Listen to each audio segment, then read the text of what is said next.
ꯂꯩꯈꯤꯗ꯭ꯔꯕꯁꯤꯡꯒꯤ ꯊꯋꯥꯏꯁꯤꯡꯗꯨꯒꯤ ꯃꯐꯝꯗ ꯑꯋꯥꯕ ꯐꯣꯡꯗꯣꯛꯄ ꯑꯣꯏꯅ ꯃꯤꯅꯤꯠ ꯑꯅꯤꯗꯪ ꯇꯨꯃꯤꯟꯅ ꯂꯦꯞꯇꯨꯅ ꯏꯀꯥꯏ ꯈꯨꯝꯅꯕ ꯎꯠꯆꯔꯤ꯫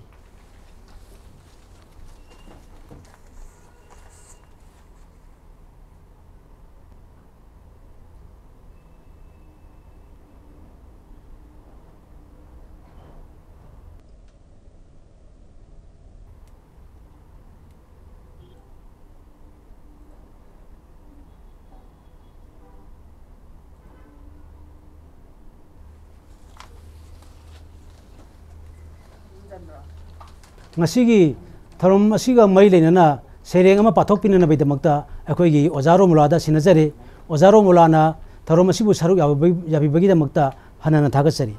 ahan bamakta da mami tv bu miyeng tabiri basingbu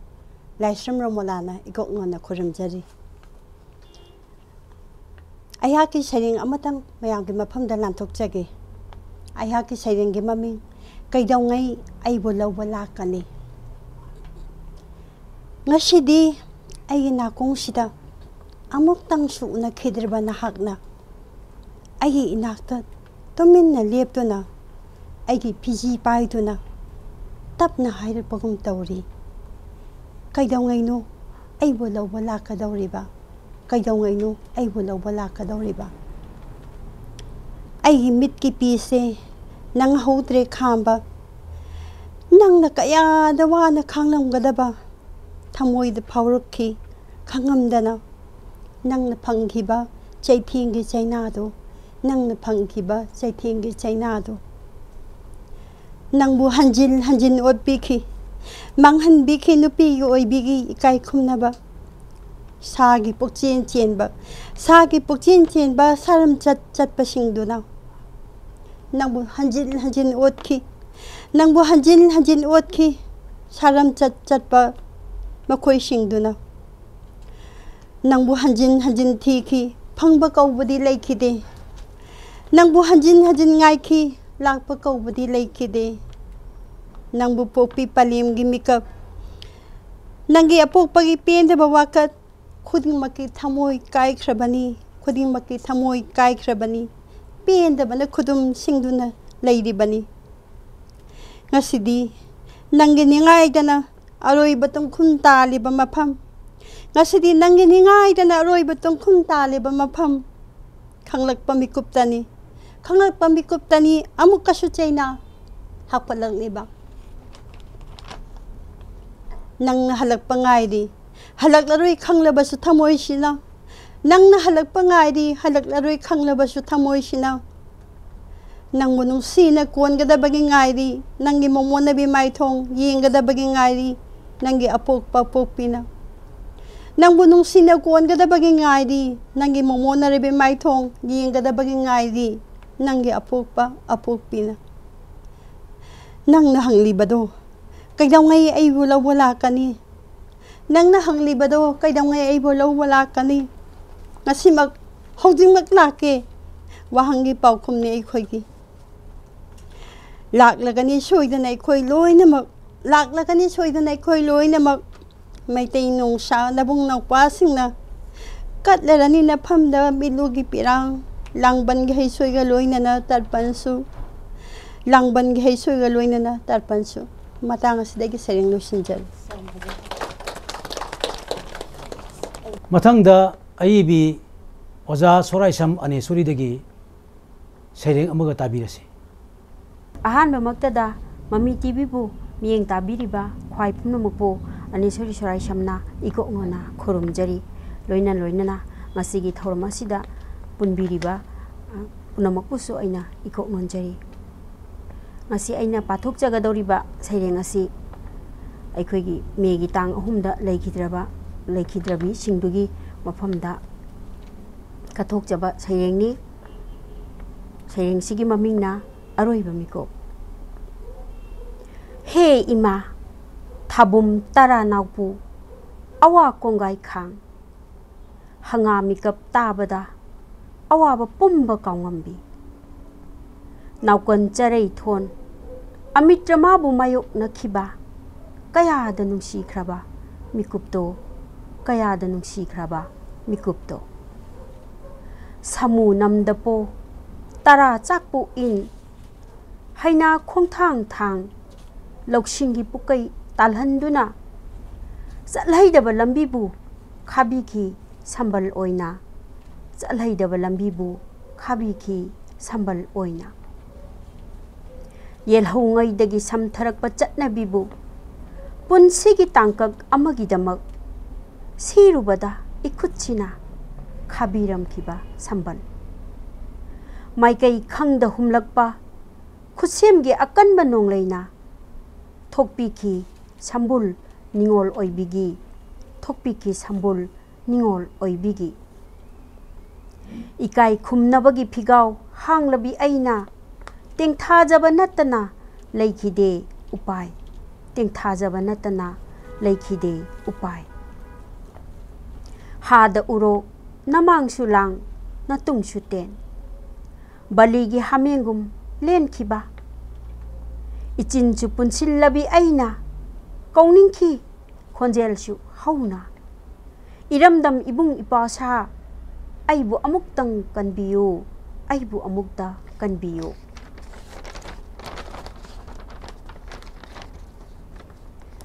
ngakpiyo aibu laman singlamde haina mathangi mapok haibaduna leiram laba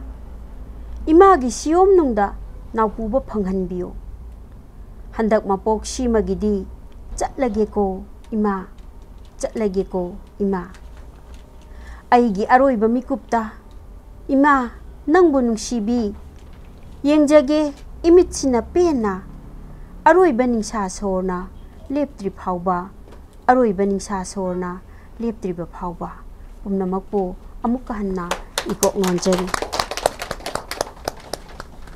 oja soraisam aneswari gi aroiba mikup haiba sereng asida akoi gi sereng asida yauriba nungi wakhalol adu karino haiba khajitang chamamnaba yaubiragasu akoi gi aiba ibi singi maraktagi wahang hangbiba yagani aneswari soraisam gi aroiba mikup haiba sereng ase ai bazare sereng ase aduki matik sangkhon kren ningthi jai yelongai dagi chatharak pachanabi punsigi tangkak amagidam sirubadai ikutchina khambiram khiba sambal maikai khangda kumlakpa khusemgi akanba nongleina thokpi ki sambul ningoloibigi kai khumnabagi phigau hanglabi aina tengthajaba natna leikide pai haibasida Sayang mapung masida pondok libu wafam masih haiba aina pazari basida aina kanjabada aina pazari bakar kap asida oina pummaga swaida yau na tau base masih antang hoi phani oja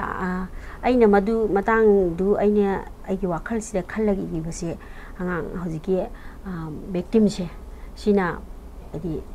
megi tang taruk sidagi thiba khangdra bagi matang sida ko agi thamoi sida magi adi mamituni yengba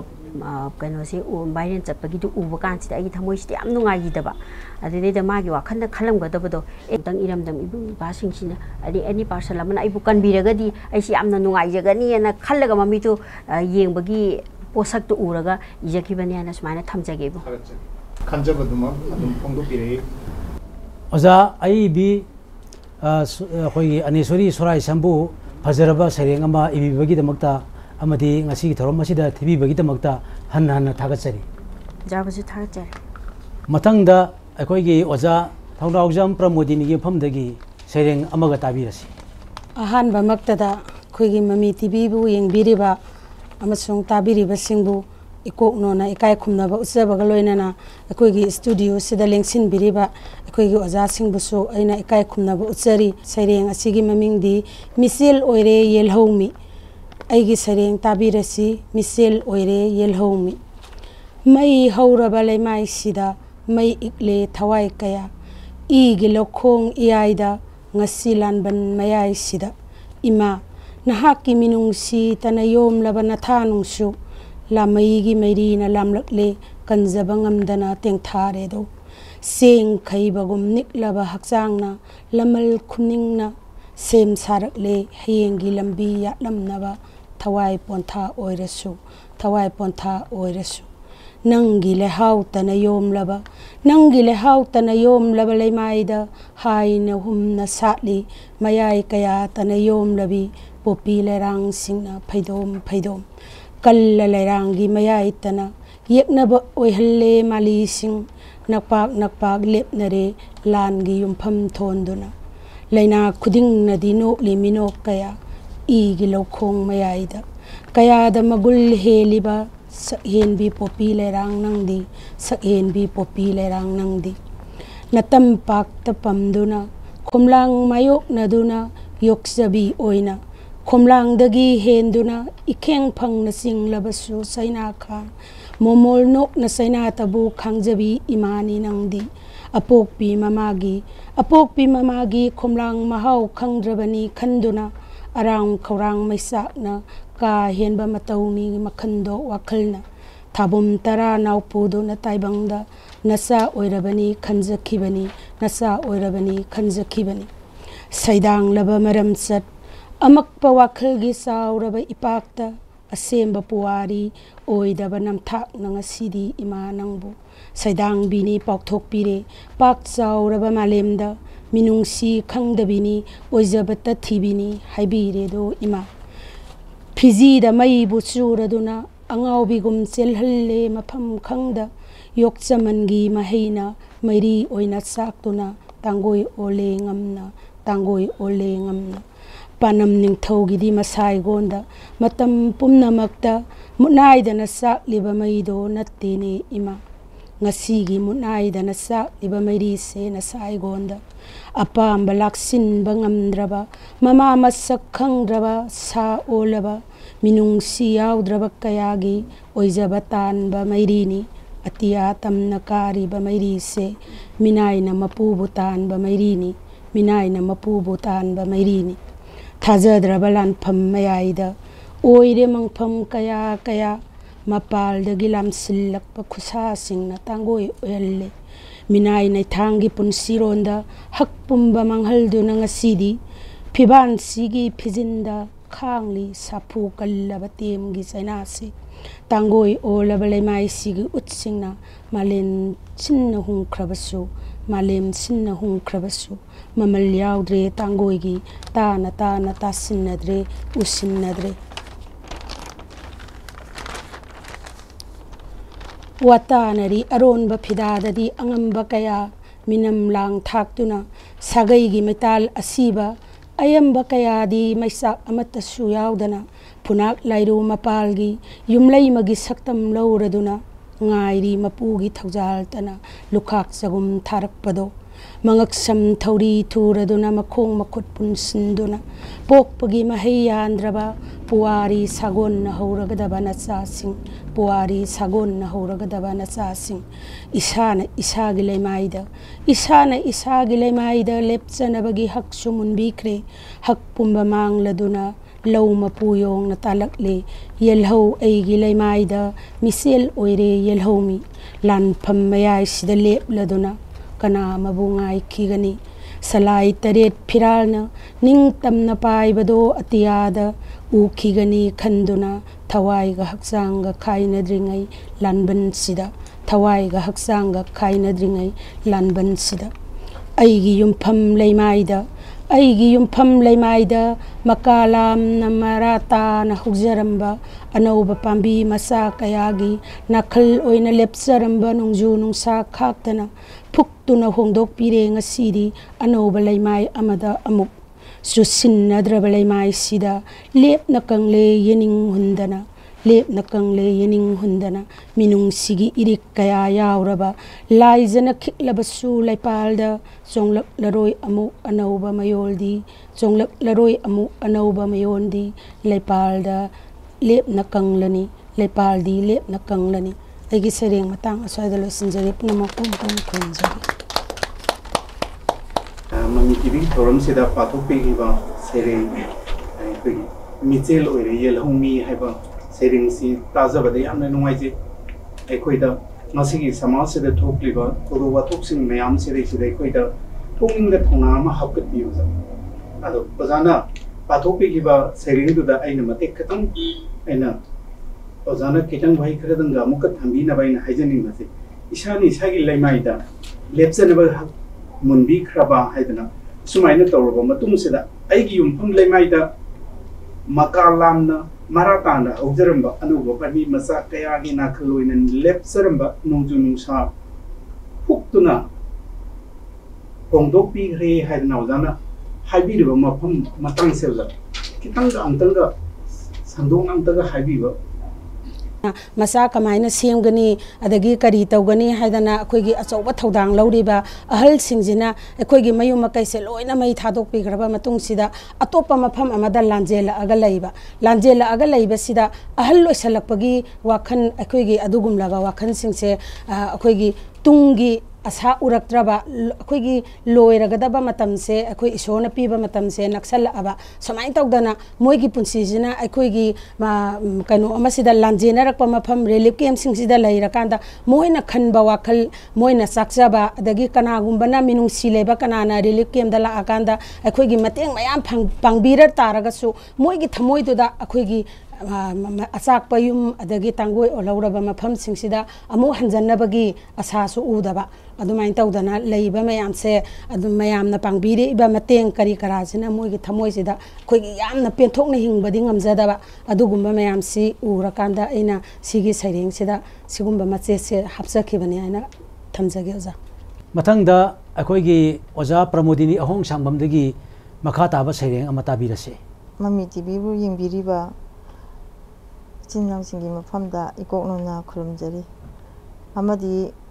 अइगे ngasi सैरेंग सैदिनबगी थरमदा यावबिरिबा इकाय खुमनाजरबा ओजासिंगबुसु इकोकनोना खुरुमजरी ngasi अइगी सैरेंगी ममिंग खोलाउनी मियामगी असुम्बा वायल फंगद्रबा ngasi खुनाइसिदा समजरबा पुंसी कयाबु हिंगना असीबगुम अकनबा चतना कांगलोना ngakta thuduna lamjingbiri amamba lambi amada achan mirai naiba marou leiba mitop mirancha achan mirai naiba marou leiba mitop mirancha singi aron balalong gi thoksilda pangthari pangdabagum marai lukna khangladuna yathangai riba misak amagum kanjabangamdana masagi ikai khumnababusu ngangkhai lana पाइसलकपा ngमखै लाना पाइसलकपा संगसिलकपा अरानबा सक्ताक से पाइबा मिटोप मिरानचा सिंगदा अपंगबना तौ उत्तुना उटलुरिबा मिनुंगसी अदुबु ngasiदी नरैजा सिंग मयुम मकै थादोक्तुना थवाइ तबु हिंगलबदि खन लांजेनरे मरमदमदा वाखलोन मानदबना पुनसिनबा ngamद्रबा इरैजा सिंग येकनाबना पुनिंगबा माइकैद पुरी मानव मियेंगी मिनुंगसी फंगद्रबा कयागी खोलाउदा हक्सिनना लौद्रबा मखोइगी थौइलसिलदा इमु नाइमु तानरी इ मसेलगी मरक्ता मिखा पोन हिंजनिंगद्रबा थवाइ कयाना ngakli ngasisu ngangkhaigi pal achetpa phirep lौदुना खोंफम अमतसु होंगदना सुथांगनी थौना फरबा इपा इपु सिंगदुगी मीना लाक्सबा याद्रबा हनबा लैतबा थौनातना लंबा नरखिनी इमा नंगिदमक करीगुंबा कथोकपा ngamlaba थवाइसे इमा सक्तम इमागी सक्तम कंजबदा इमागी थौजाल फंगलबनी नचावैबा इखोइगी पुनमपु खुरुमजरी यो ओजा प्रमोदिनी अहोंग सांबुंगी यामना फजबा सैरेंग अमा ताबिखरे ओजागी सैरेंग असिदा इमा लेबागी दमकता थवाइना पोंथा पीखरबा अथौबसिंगी मफमदा ओंथौना फजना सैथाबीखरे मथंगदा अखोइगी ओजा रिता थोकचोमदगी मखा ताबा सैरेंग अमगा ताबिसी ममी टीवीबु मियेंग ताबिरिबा अदुगा ngasiगी अखोइगी थौरमसिबु येंबिरिबा पुमनमकपु इकाय खुमनबो चरी लांथोकजगदोरिबा अइगी सैरेंगी ममिंग जानबी जानबी सानखी नुमितो नंग आई कना सुयाउदा इनिंग तमना चेन चोंगना हराउना चिंयागी लंपाक्तुदा महौसागु कयादी फजखी नुमितुदा नंगी शक्तम हेनसु हराउखी मिकुप्तो liri liri humliba malangi sahumda singhi manam suraba nangi samlangi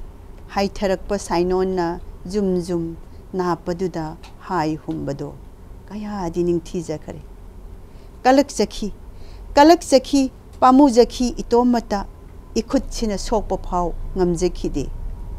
adubu khanghau da haurak palamaina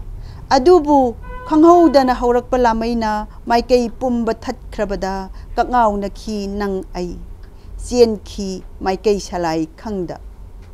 tamthiraba mairi gi kallaba shahumna tamthiraba mairi dugi kallaba shahumna phudek tuna thambi khi aibu amuk hanna hogalaktanaba nangi zum zum taba samlang humki soijai nana tamthiraba mairina tana duna maiwai biki nangi napagi sainon namduna khongat biki nangi lumangi samlangbu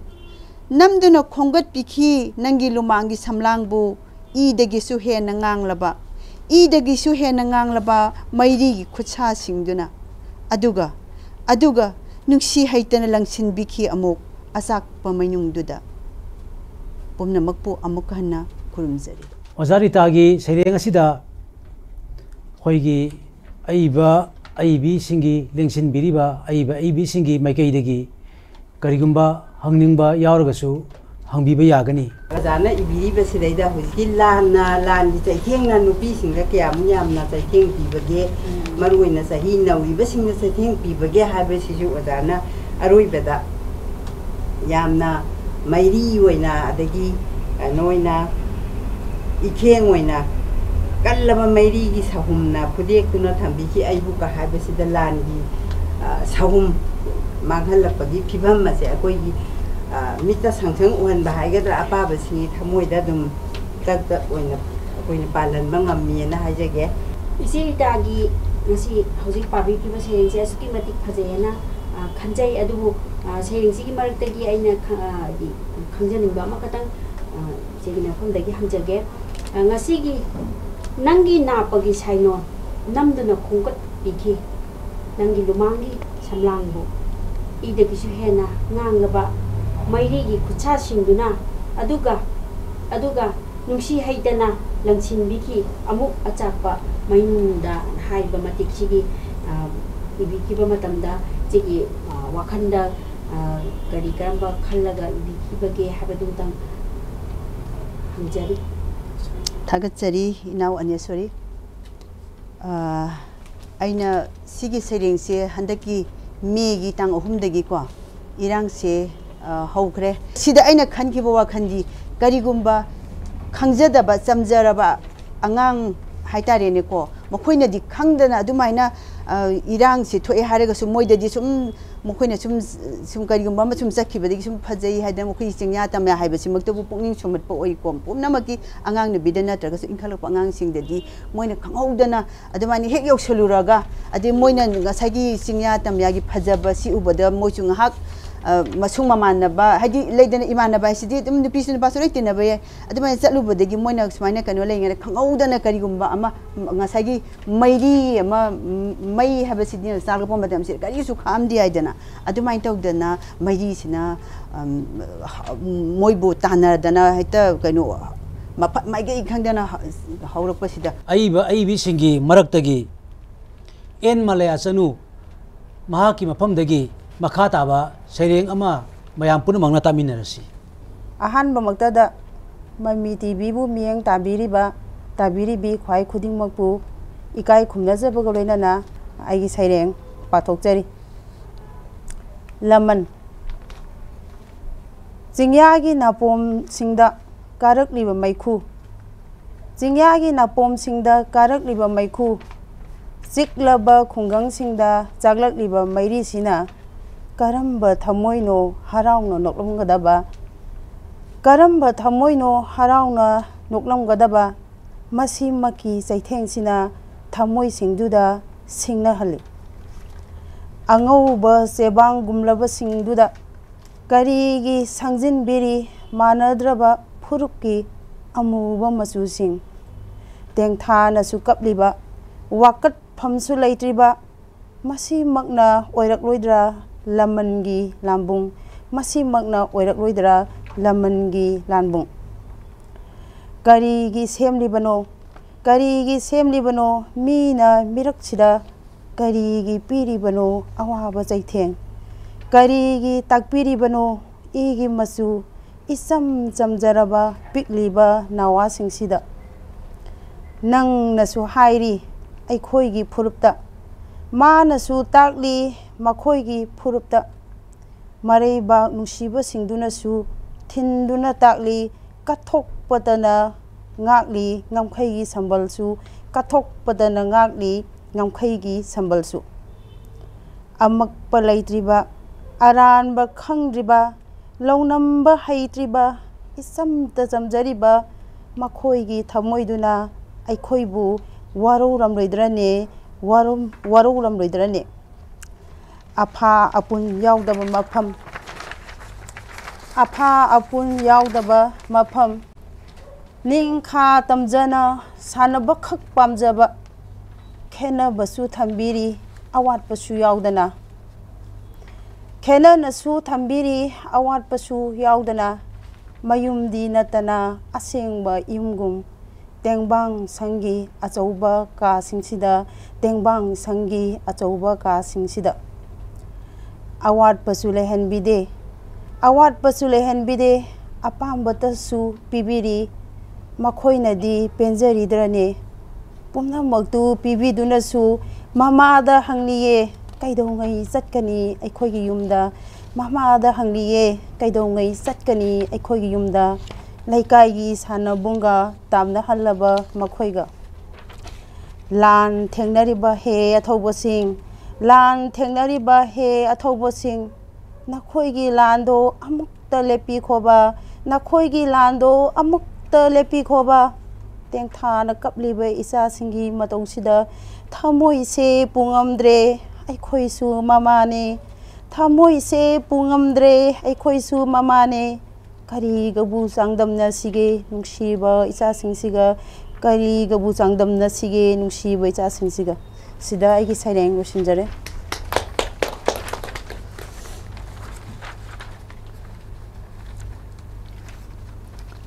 मसिदा अखोइगी अईबी N मलया चनुगी फजरबा सैरेंग असिदा कोई अईबी सिंगी मरक्ता अखोइगी अईबीदगी सैरेंग सिगी मरमदा खंगबिनिंगबा खजितंग यावरगसु हंगबिबे यागनी अइना बेमदा हंगजनिंगबसि बेमगी सैरेंग असिदा नंगनसु हाइरी अखोइगी फुरुपता मानसु ताकली मखोइगी फुरुपता नंगनसु हाइरी अखोइगी फुरुपता मानसु ताकली मखोइगी फुरुपता तसेंगमक्ति तौनरिबा लानसे आई खोइनसु मखोइनसु माखोइगी फुरुपता खोइनसु खोइगी फुरुपता लानसे खामनबगी थौंगी इउदबा गुम्बा अमा मफम वाही मते खरसिदा ताब्रा हाइना खंजै मसि चुम्ब्रा हाइबमा आई खंजनिंगी अदगी मखाताना मरैबाक नुंसीबा सिंदुनसु थिंदुना ताकली मरैबाक नुंसीबा सिंदुनसु थिंदुना ताकली कथोक पतन नागली नंखैगी संबलसु हाइबसिगी बेमगे अपुनबा सैरेंग आई ताजरे आदम फजरबा निंथिग्रबा सैरेंगनी अदुगा आइना खंजनिंगबदि जिक आइना हाइजरिबा सिगी मतांगा बेमना खरा हाइबिरगदि हेना नुवाइजगनि अदो सिदैदाइना फुरुप मसेन मानदबा फुरुप सिगी अखोइ फुरुपना कै इरेबा कनगदबनि आइगी फुरुपना सिगी कन्नबिदमक्ता अखोइ मसेनजे कय angam tanabdo japu ko angam tanabache masi gi sida aina haijabani maraiba ningba ngakdai no ja ko aigi haiji aigi maitai phurup ni hen hele khanba adagi atop phurup ki jati myam khunda minari ko ja naga oigera kuki oigera ko sim mayam se khunda mine myam je loina ba khoi je aigi phurup se si loi kanjaninge ba अदु मसीना करी लाके हाइबा मतमदा अखोइगी मालेमजिगी अखोइगी खुन अगर तंग ताना हिंबा मरा तप्पा खुनायमा ओइबसे ओजाबु सुंगोय ओइथोएबो ओजाको अदुना आइगी मसी अपामबजे कनो अखोइ अपुन आइगी फ्रुप हाइरनु नागानस नागाय फ्रुप हाइरनु मैतैनसु मैतै फुरुपने हाइरनु मसीना अचौबो संबल म ओएबा आइगी फुरुप फुरुप हाइबसे मसीगी आइना पेंदबदा हाइजबनी निगोम मलया चनुगी लमन सैरेंग पादुना तहानबिबा हौजिक अमुक लखसरके अईबी आरके संध्यारानीदगी मखा ताबा सैरेंग अमा अहमदमक्तदा ममी टीवीबू मियेंग ताबीरिबा अमदी थौरम मसिदा सरुक यामिनरिबा ओजा पुनमपुई काई खुनजबा ओचरी अईगी सैरेंग असंगबा थवाई मिरेल मैतै नोंसा पांगलबा लिंजेल खाबा अथौबा Imangi ngамखै ngakpada imagi laman singbada thawai na pontha pibadi poksabai mahei yanbara poksabagi mahei yanbara yek na mayong yabada yek na tumna hatpada sinthakhiba ngang bai khengna iram libra puari gi leimaida nakhoi gi thauna lingjelbu nakhoi gi thauna lingjelbu poklabadi sigani nongmadi सिरबदी इमागिदमक सिगनी पोकलबदी सिगनी नोंगमदी सिरबदी इमागिदमक सिगनी समाय लेना चेनफदे लानफम दुगी मयाइदै पाउजेल लम्ब्रा नखोइना पाउजेल लम्ब्रा नखोइना येकना लंबा पाबदा मिहात थीना हात खरबा येकना लंबा पाबदा मिहात थीना हात खरबा मियोत थीना ओट खरबा नखोइगी थवाई याउद्रबा हक्सांगना मालेमदा मोंखांगनबदी ताकलम्ब्रा मैतैगी अखांग कनबा मतौबु अखांग कनबा मतौबु इरमदा मिजाति कनबदा फुरुप सिबु कनबदा नोकना लैगी दोलाई तोंगबदी संगना नोंदोल काबरा नोकना लाइरम लेंदा तिनबरा नोकना लाइरम लेंदा तिनबरा नखोइगी असंग थवाई मिरेलदी नखोइगी असंग थवाई मिरेलदी ngalhaurani mutnaidana nimit kum thajagum lamjing laduna nareisa kayabu lamjing laduna naroi nanaubu he thauna pharaba maitai pari mamom sing nakhoina sinaramba masu teret ki phiral se khutum set na paiduna ngairam ge ko nakhoibu imagi ngamkhai da leptuna imagi ngamkhai da leptuna imagi ngamkhai kaiba yaroi ima leipakna yai phare ima leipakna yai phare punama ko kurumdai yam nungai jai ai bi arke sandhyarani gi asangba thawai mirel kauba sereng ama akhoi ifamda tahan biba masida wahang hangbiningba अखोगी ओजासिंग याउबिरमगनि खंजै मसिदा आई बिगी सेरेंग असिदा करिगुंबा वहां खरदंग हंबिनिम लेरगसु अखोगी हंबिबि यागनि अखोगी ओजारो मेस्ता microphone सिनजरी अखोगी ओजाना हुजिक पाबिबा असंग थवाई मिरेल हारिबा सेरेंग सि अखोई ma'am ताहन बिबा यामना नुंगाइजै सेरेंग सिगी मरक सिदै सिदा वहाई परें खरदंग लौखत चरगा आइना ओजागी थमोइद फाउबिबा इबिबा मतमद ओजाना खुद थाबीम मतमदा फाउबीखिबा वही खरदंग हाइबियोदना आइना हाइजनिंगबा येंगनबा लंबा पावदा मिहा थीना हाटख्रबा मिओ थीना ओटख्रबा नखोइगी थवाई याउद्रबा हचांगना मालेंदा मोन खांगनबदी ताकलम रमैतेगी अखांग कनबा मतौ हाइबा सेदेसिदा ओजागी थमोइदा फाउबीबा वही खरदंग हाइबिरगदि नुंगाइजगनि या नुंगाइजे ओजा लानफम हाइबदी यंगनबा अमगा लंबा तौनबा मतमदा अखोइना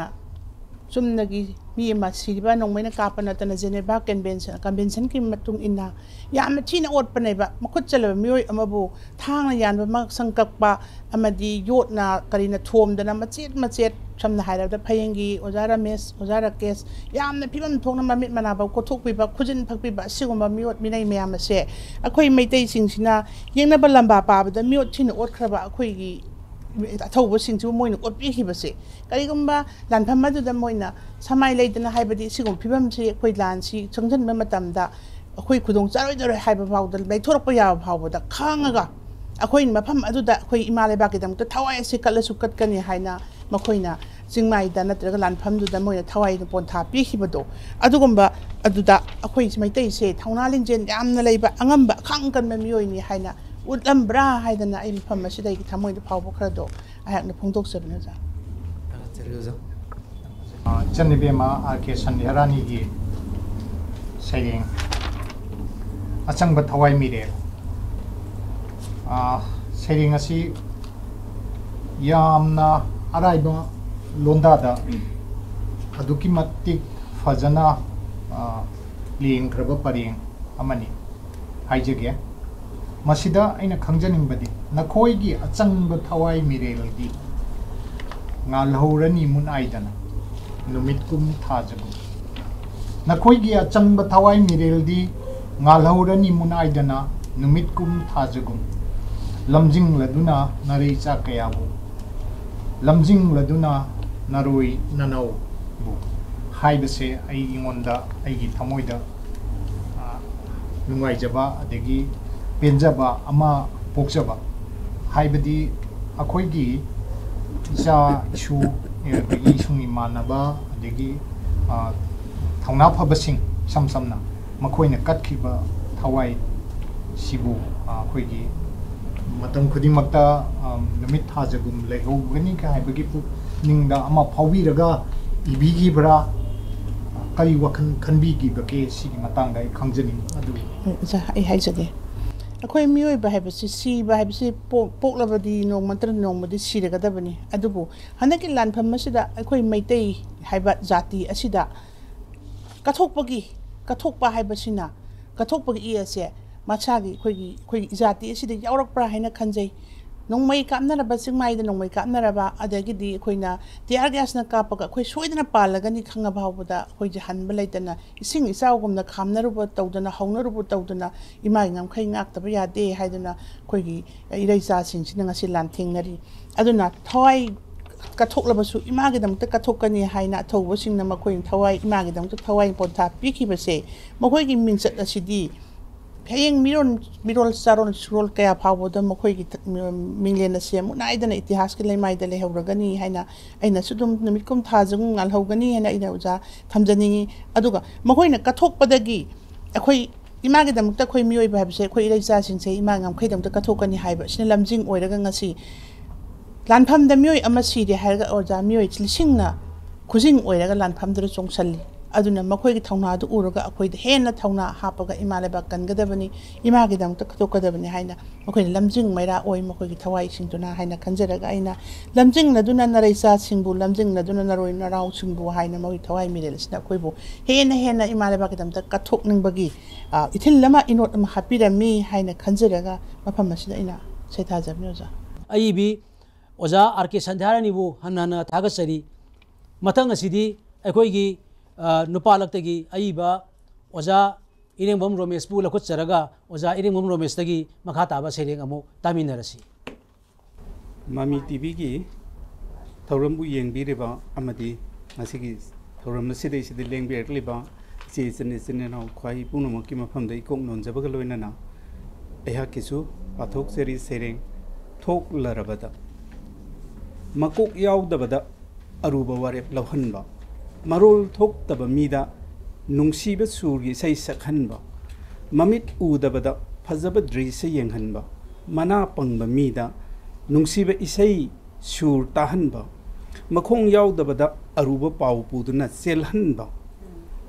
ꯑꯔꯥꯝ ꯈꯧꯔꯥꯡꯕꯗ ꯄꯤꯖ ꯄꯤꯊꯛꯇꯕ ꯂꯝꯗꯝ ꯑꯣꯏꯔꯕ ꯅꯤꯕꯗ ꯏꯀꯥꯏꯅꯗ꯭ꯔꯕ ꯂꯝꯗꯝ ꯑꯣꯏꯍꯜꯂꯕ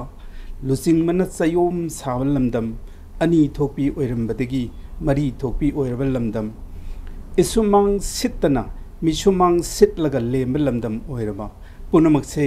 ꯉꯁꯤꯗꯤ ꯑꯣꯏꯔꯔꯦ ꯄꯨꯜꯂꯔꯦ ꯏꯔꯝꯗꯝ ꯀꯪꯂꯩꯄꯥꯛꯁꯤꯗ ꯑꯔꯨꯕꯅ ꯃꯇꯥꯏꯗ ꯑꯅꯩꯕꯅ ꯃꯌꯥꯏꯗ ꯑꯀꯟꯕꯅ ꯈꯨꯜꯂꯤꯡꯕ ꯇꯨꯁꯣꯟꯕꯕꯨ ꯑꯁꯣꯟꯕꯕꯨ ꯇꯨꯍꯠꯄꯤꯔꯕ ꯂꯝꯗꯝ ꯑꯣꯏꯔꯔꯦ ꯉꯁꯤꯗꯤ ꯀꯪꯂꯩꯄꯥꯛꯁꯤꯗ ꯄꯨꯝꯅꯃꯛ ꯊꯣꯛꯂꯔꯦ ꯆꯦꯛꯁꯤꯜꯂꯁꯤ ꯑꯁꯣꯟꯕ ꯃꯤꯆꯪ ꯁꯪꯒ ꯂꯩꯖꯗꯕ ꯄꯨꯝꯅꯃꯛ ꯂꯣꯏꯖꯔꯦ ꯑꯩꯍꯥꯛꯀꯤ ꯁꯩꯔꯦꯡ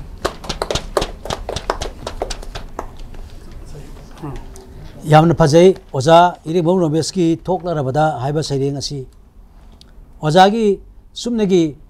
ꯄꯔꯦꯡ 15ꯗ ꯌꯥꯝꯅ ꯐꯖꯅ ꯁꯨꯞꯆꯤꯟꯅ ꯃꯆꯜ ꯁꯨꯅ ꯏꯕꯤꯔꯤꯕ ꯁꯩꯔꯦꯡ ꯑꯁꯤ ꯑꯩꯈꯣꯏꯅꯁꯨ ꯌꯥꯝꯅ ꯅꯨꯡꯉꯥꯏꯅ ꯑꯩꯈꯣꯏꯒꯤ ꯈꯣꯏꯗꯥꯅ ꯇꯥꯖꯔꯤꯕꯅꯤ ꯃꯁꯤꯗ ꯑꯣꯖꯥꯒꯤ ꯁꯩꯔꯦꯡ ꯑꯁꯤꯗ ꯋꯥꯍꯪ ꯍꯪꯕꯤꯅꯤꯡꯕ ꯑꯩꯈꯣꯏꯒꯤ ꯑꯏꯕ ꯑꯏꯕꯤꯁꯤꯡꯒꯤ ꯃꯔꯛꯇꯒꯤ ꯑꯃꯇꯪ ꯊꯣꯛꯄꯤꯔꯛꯂꯒ ꯑꯩꯈꯣꯏꯒꯤ ꯀꯩꯒꯨꯝꯕ ꯈꯔꯗꯪ ꯍꯪꯕꯤꯔꯕꯗꯤ ꯅꯨꯡꯉꯥꯏꯖꯒꯅꯤ ꯍꯪꯖꯅꯤꯡꯕ ꯋꯥꯍꯪꯗꯤ ꯌꯥꯝꯅ ꯂꯩꯖꯩ ꯑꯗꯨꯕꯨ ꯇꯦꯟꯁꯟꯅ ꯑꯣꯖꯥꯒꯤ ꯁꯩꯔꯦꯡꯗꯒꯤ ꯄꯔꯦꯡ ꯑꯃꯅꯤꯗꯪ ꯂꯧꯈꯠꯆꯔꯒ ꯑꯅꯤ ꯊꯣꯛꯄꯤ ꯑꯣꯏꯔꯝꯕꯗꯒꯤ ꯃꯔꯤ ꯊꯣꯛꯄꯤ ꯑꯣꯏꯔꯕ ꯂꯝꯗꯝ ꯏꯁꯨꯃꯥꯡ ꯁꯤꯠꯇꯅ ꯃꯤꯁꯨꯃꯥꯡ ꯁꯤꯠꯂꯒ ꯂꯦꯝꯕ ꯂꯝꯗꯝ ꯑꯣꯏꯔꯕ ꯄꯨꯝꯅꯃꯛꯁꯦ ꯉꯁꯤꯗꯤ ꯑꯣꯏꯔꯔꯦ ꯄꯨꯜꯂꯔꯦ ꯏꯔꯝꯗꯝ ꯀꯪꯂꯩꯄꯥꯛꯁꯤꯗ ꯑꯣꯖꯥꯒꯤ ꯋꯥꯈꯜꯂꯣꯟꯗ ꯑꯩꯈꯣꯏꯅ ꯑꯅꯤ ꯊꯣꯛꯄꯤ ꯍꯥꯏꯕ ꯇꯥꯖꯔꯦ ꯃꯁꯤꯗ ꯑꯣꯖꯥꯅ ꯃꯔꯤ ꯊꯣꯛꯄꯤ ꯑꯣꯏꯔꯕ ꯂꯝꯗꯝ ꯍꯥꯏꯗꯅ ꯑꯣꯖꯥꯅ ꯈꯤꯇꯪ ꯄꯟꯕꯤꯔꯝꯃꯤ ꯑꯗꯨꯒ ꯂꯣꯏꯅ ꯑꯩꯈꯣꯏ ꯃꯅꯤꯄꯨꯔꯒꯤ ꯍꯣꯡꯂꯛꯂꯤꯕ ꯑꯁꯣꯏꯕ ꯃꯅꯤꯄꯨꯔ ꯑꯣꯏꯔꯛꯂꯤꯕ ꯐꯤꯕꯝꯁꯤ ꯑꯣꯖꯥꯅ ꯈꯤꯇꯪ ꯄꯨꯝꯅꯃꯛ ꯁꯨꯞꯆꯟꯕꯤꯔꯒ ꯑꯃꯨꯛꯇꯪ ꯍꯥꯏꯕꯤꯔꯝꯂꯒꯗꯤ ꯅꯨꯡꯉꯥꯏꯖꯒꯅꯤ ꯑꯣꯖꯥ ꯑꯩꯒꯤ ꯊꯃꯣꯏꯗ ꯐꯥꯎꯖꯔꯛꯄ ꯃꯇꯝ ꯑꯃꯗ ꯑꯩꯈꯣꯏꯁꯤ ꯂꯨꯆꯤꯡ ꯄꯨꯔꯦꯜ ꯑꯃꯒꯤ ꯃꯈꯥꯗ ꯑꯩꯈꯣꯏꯁꯤ ꯂꯝꯕꯤ ꯊꯩꯗꯣꯛꯅꯗꯅ ꯄꯨꯟꯅ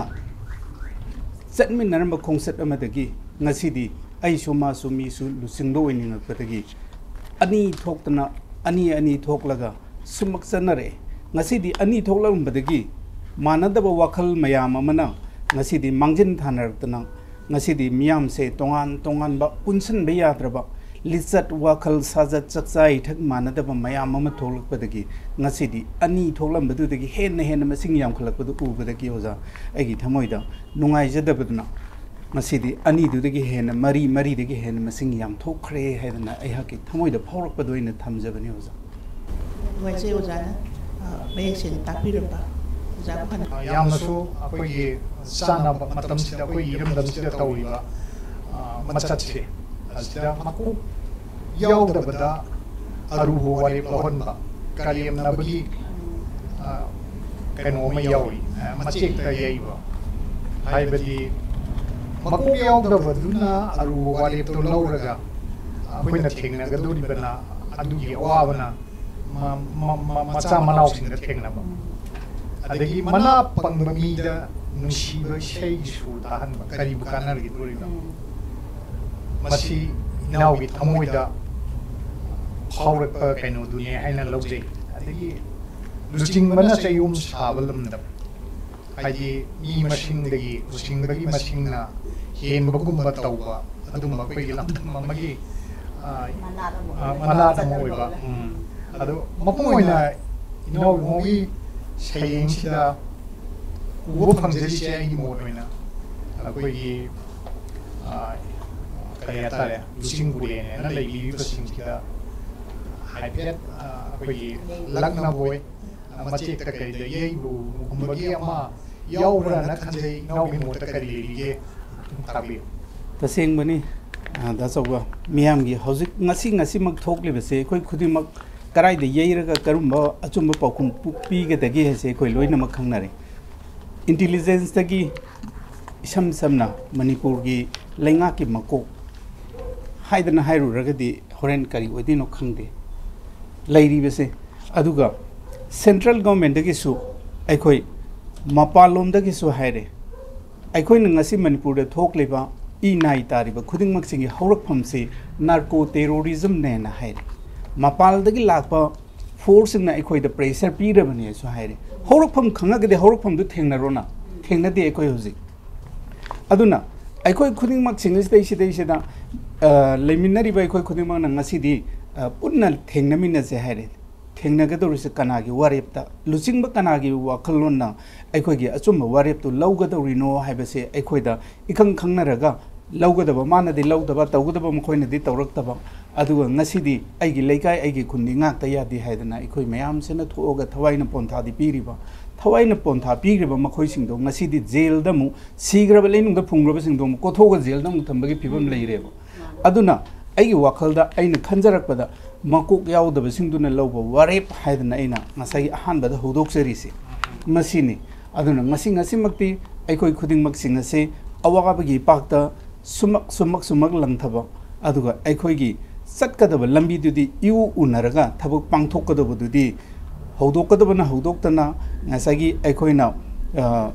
ngang ngang atopana ngangaga chai chabagi phibam amda ikhoje sumak leibedugi madagi pendaba wafam karadu aina wahi sing mohut silaga thamjabni. Thank you yam phajai ibagi saireng asi akoina taba phangan bibigi damakta ai babu hanna thagasari mathang asidi ai bi sobarani lai mayumdagi makha taba saireng taminarasi han mamaktada mami tv pu nungsibiduna mi heng tabiriba पुनमकु ऐहकना खुरुमजरी अदुगा आइगी इनाक्सिदा हौजे साइरेंग Tamin नगदौरिबा साइरेंग पाबा Tamin नगदौरिबा ओजासिंग बुसु ऐहकना खुरुमजरी ऐहकि साइरेंगी ममिंग थवाई मचा कयागी मिकप मिराव खोल Lowry थवाई क्याना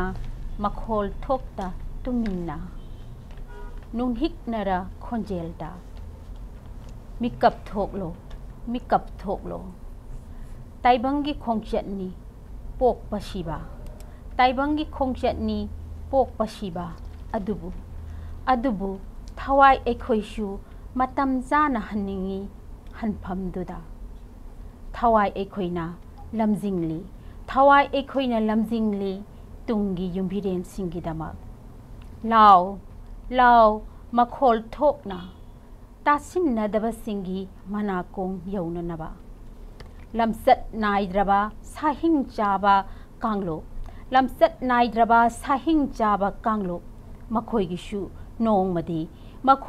नोंगमदी चैराक लेगनी अखोइगिसु नोंगमदो ngaikisi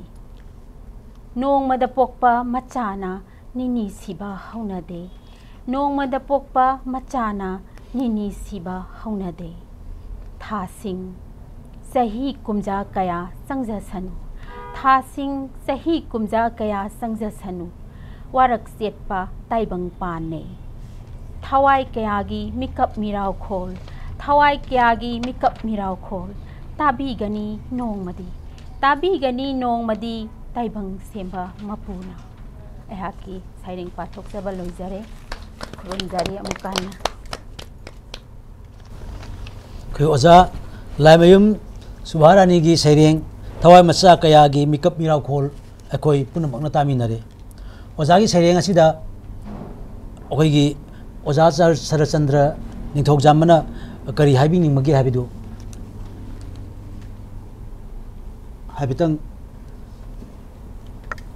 Thakachari oja Bema laimayum subharani gi thawai macha kaya gi mikap mirau khol nasimak aikoina iramdam sida thengraiba si matangda pendraba thawai kaya gi adumba tengtha khonjelni wakat paujilni aina khanjai adugo matang sida aina paring mari khaktang gi oiba si matangda aibiyamda hamjani Fajai saying se ningthi jakre lamsat naidrba saying sa kanglu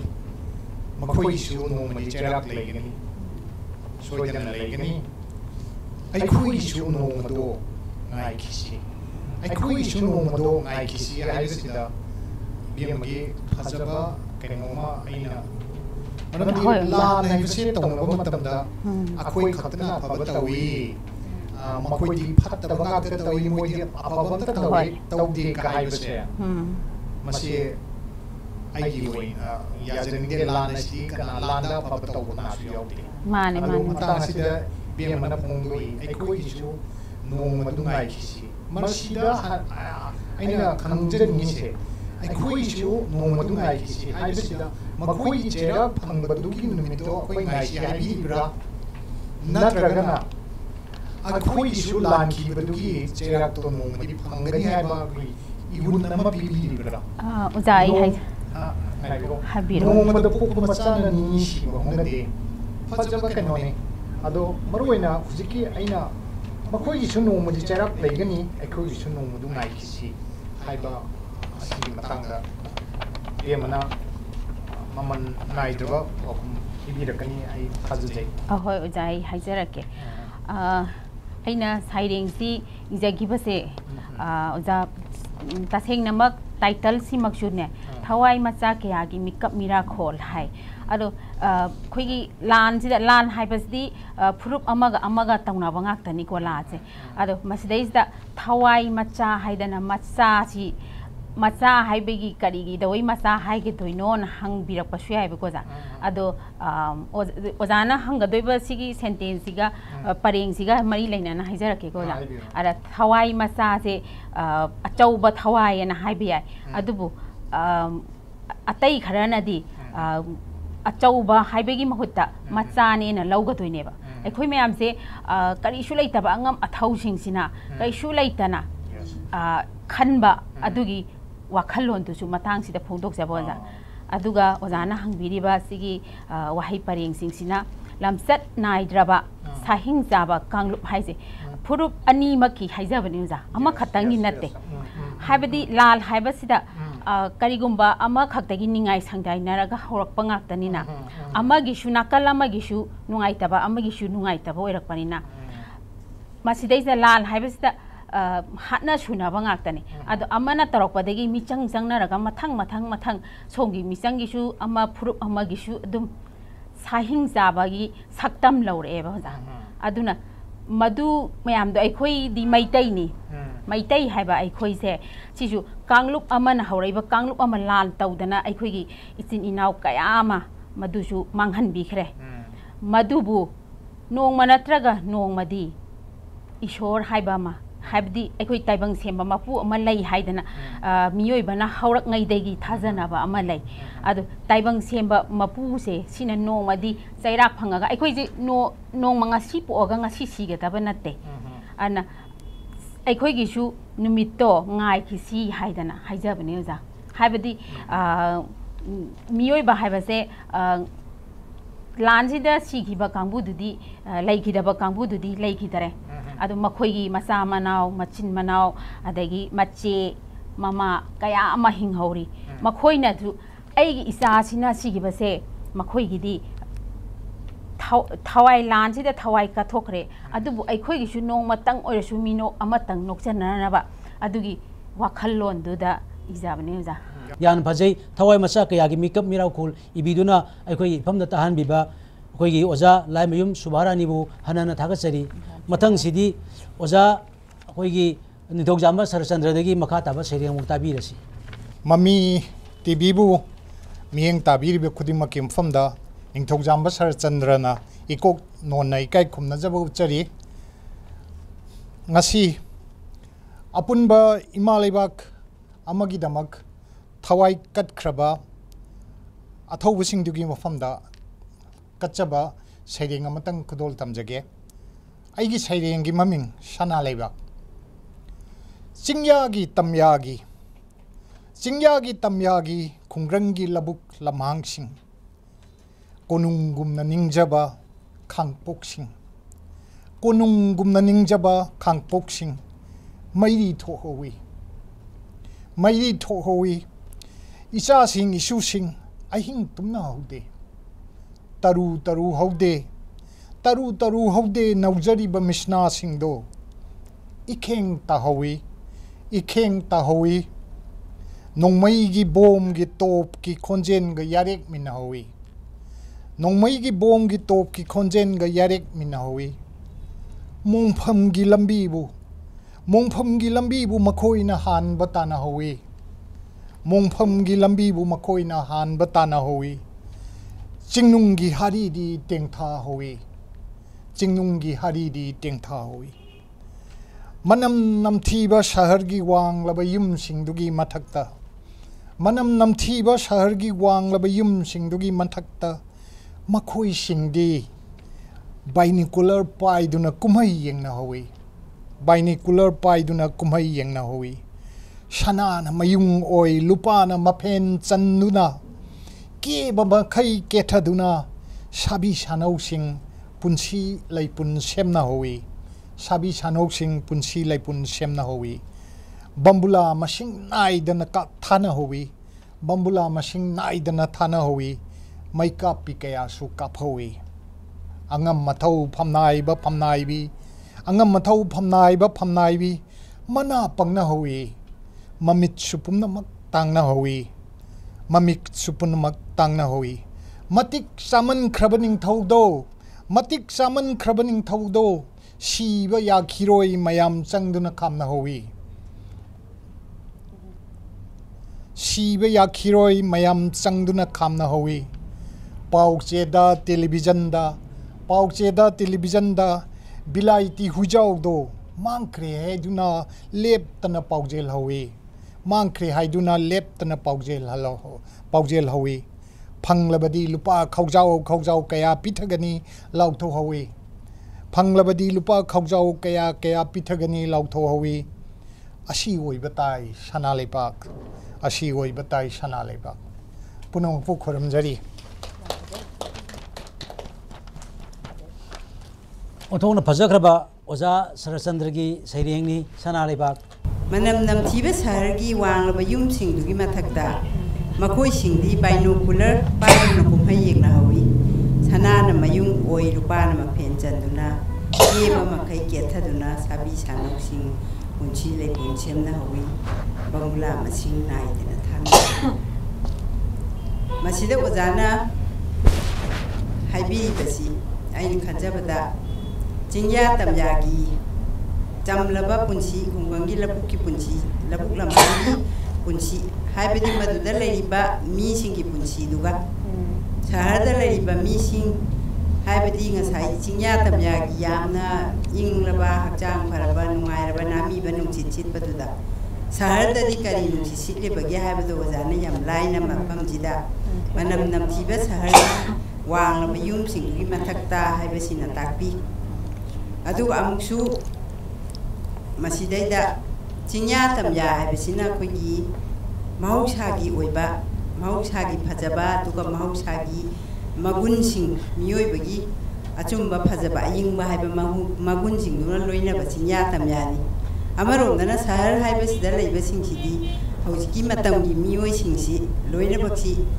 अमगा कौबा तानदबा येना खादा लेबा मीदु थांनबा मीदा हंगबदगा खुमनदबा अदुगुंबगी चटनबी हौजिकी मतमगी society की चटनबी असिसु आइना यावरे न उजै हौजिकी चिंग्या तमयादा लान कापनरिबा अदुगा शहरगी पुंसीदी शहरगी मियोइसिंदी यावदे हाइदना चिंग्या तमयागी मिसिंगना गा वारौजबा अदुगुंबसु हाइफेट ओजागिसिदा उटपीरे हाइबदी केबा थोक्तना लैरे नोइना अखोइना स्वाइदा चरा हेलेगा हाइबा मखोइगी खेनबा attitude उबगा लोइनना आइना येंजबा मियेंगददी चिंग्या तमयागी पुंसी हाइबसिना अखोइगी मियोइबा अमगी अचंबा मिगी पुंगिंगी अचुंबा अदगी धर्म लैबा हकचांग फबा हाइबदुगो मरी लैने अमरोमदा शहरगी पुंसी हाइबसिदी नमथी हांगैना थल्लबा हारिसी मनम लैबा युमदुगी मनमदुदा नतना अखोइगी अकोइबे एटमॉस्फियर असिदा फलक्तबगी मतिक शहरदा लैबा मिसिंगसिना हौजिकी मतमददी अमना कौबदा अमना तानदबा युमथंगमना नारगा हंगदबा अदुगुंबगी पुक्सेन हाइतारे मॉडर्न पोइमगी अदुगुंबगी मगुन खरा यावी हैना आइना तोपतोपा अमा आई पुथोक्सगे लानगी सि नतना मियोइबा अनिगी लाइफस्टाइल दा चिंग्यागी पुंसी अमदी लाइफस्टाइल शहरगी पुंसी मसी इंग्राजी दा हायरगा